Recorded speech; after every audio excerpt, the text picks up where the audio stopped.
Alam mo bang, si Adam at Eve were meant to live forever. They were meant to live forever with God.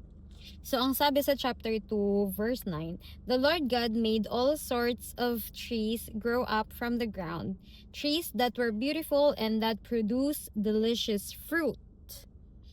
In the middle of the garden, He placed the tree of life and the tree of the knowledge of good and evil. And alam natin kung anong kinain nila. So, and then, ang sabi ni Lord, you may freely eat the fruit of every tree in the garden, except nga doon sa tree of knowledge of good and evil.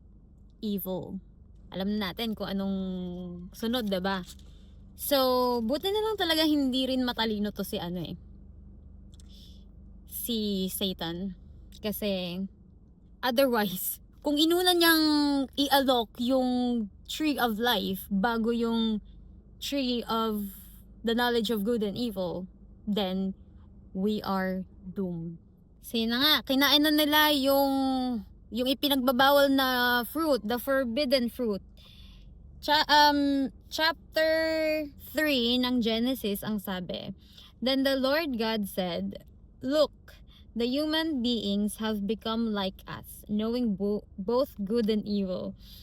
What if they reach out, take fruit from the tree of life, and eat it?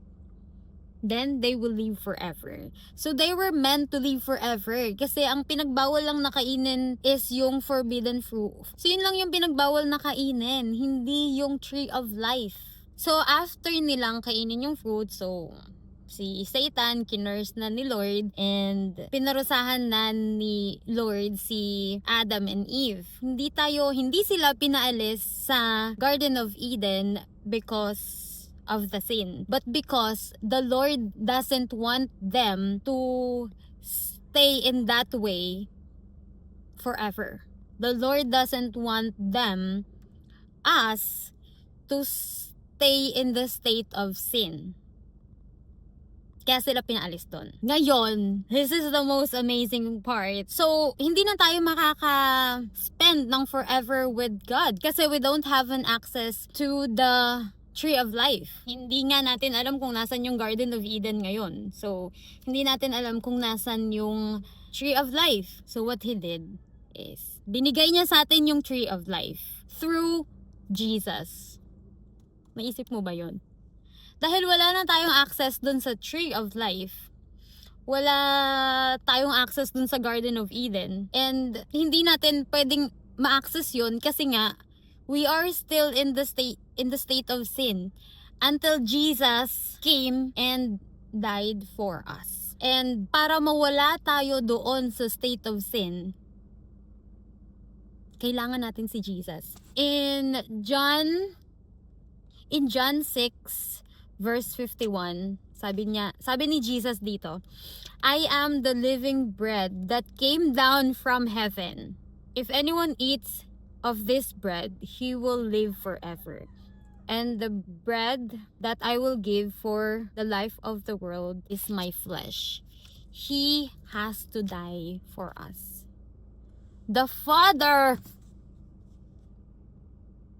allowed His Son to die for us para mawala na tayo doon sa state of sin at makasama niya tayo forever. Napaka-sweet niya, diba? Ngayon, anong kailangan mong gawin? You just have to accept Jesus and believe in Jesus. Believe that He died for you para magkaroon ka ng access doon sa tree of life. Para magkaroon ka ng access sa eternal life and live forever with God. Ang saya, diba? The Lord already gave a way for you not to stay in the state of sin through Jesus. Pero bakit? Bakit itinatakwil mo pa rin si Jesus? Bakit hindi ka naniniwala sa Kanya? The Lord wants to spend forever with you. In a place na walang suffering, hindi mo kailangan magtrabaho, in a place that is perfect, hindi mo kailangan mapagod. Bakit ayaw mo yun? Bakit ayaw mo nun?